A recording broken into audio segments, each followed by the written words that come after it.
Burglars of Mumbai, author Miss Aarya Sathye. the city that never sleeps. Mumbai never truly sleeps. Its chaos is constant. Its heartbeat fast and loud. Amid the honking taxis, the aroma of street food, and the hush of the Arabian Sea, secrets weave through the lanes like smoke. And somewhere in that smoke, the city's most elusive burglars moved undetected.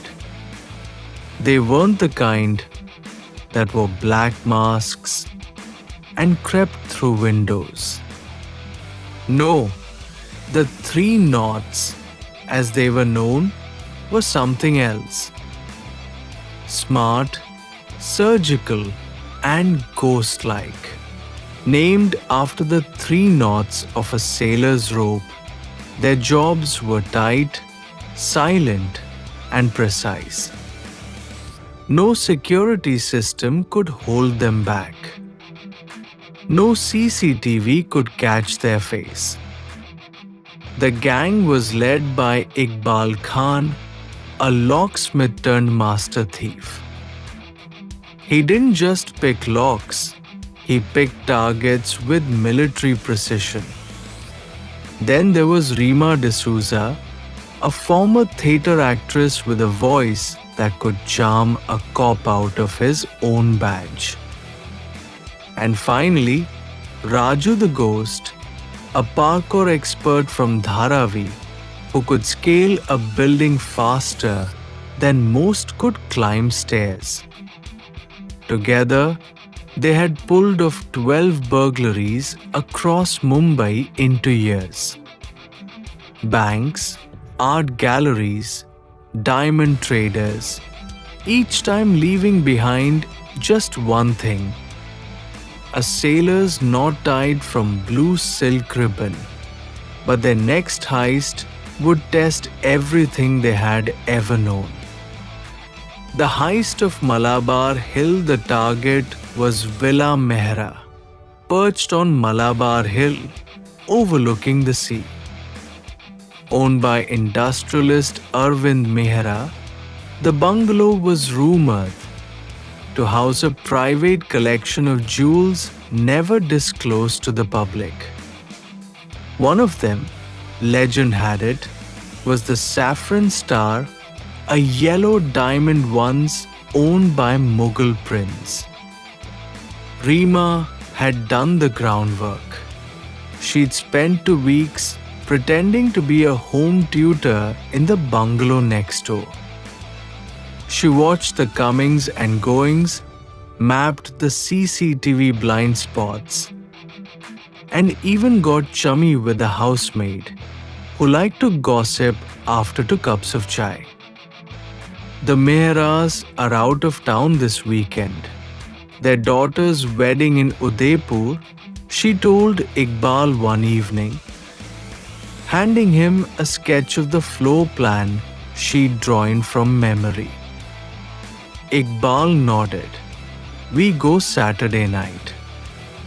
Mumbai's most unlikely cop, but what they didn't know was that Inspector Shalini Naik, recently transferred from Pune, was already onto them.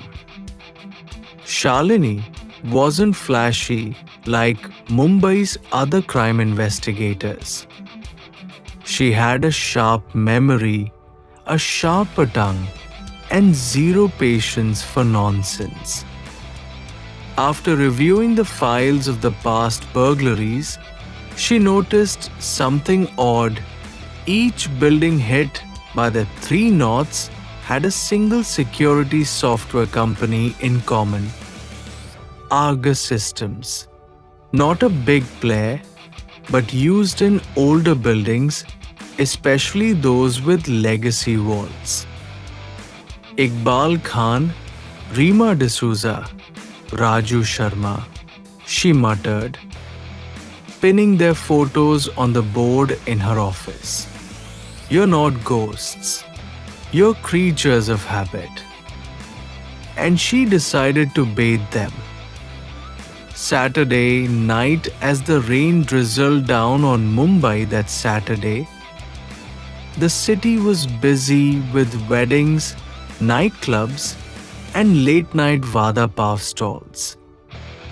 In Malabar Hill, the lights in Villa Mehra were off. The watchman had been given leave. The house was empty, or so it seemed.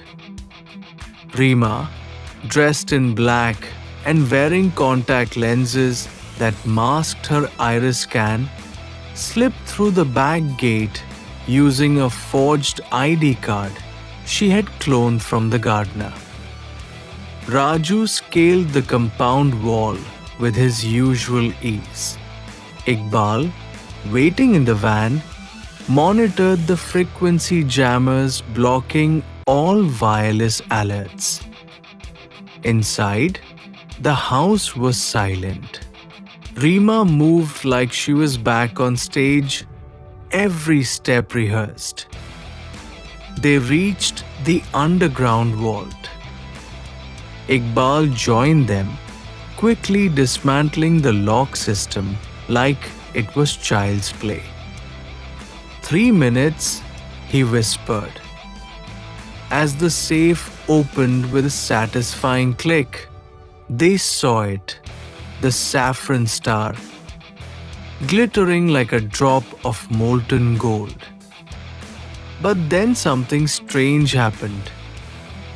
The lights flickered, and before they could react, floodlights flooded the room. Hands in the air. It was a trap. The knot comes undone. Shalini Naik stepped forward. Flanked by 6 officers, guns drawing.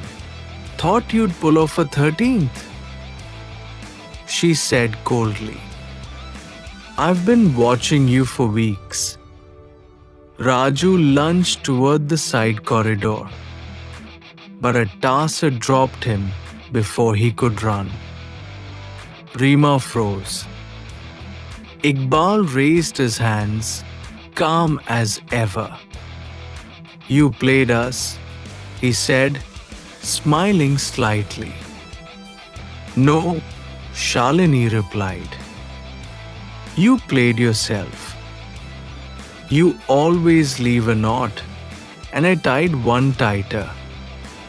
The trio was handcuffed. For the first time in 2 years, Mumbai's elusive burglars were caught. But something about Iqbal's smile nagged at Shalini. It was too confident.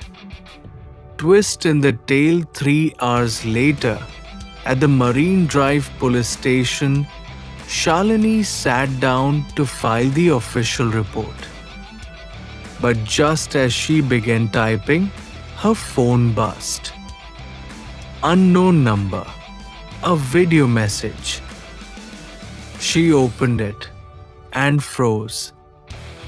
It was security footage from another villa, Villa Kapoor, 3 blocks away. It showed 2 masked figures entering a basement vault. The timestamp? 10:42 p.m.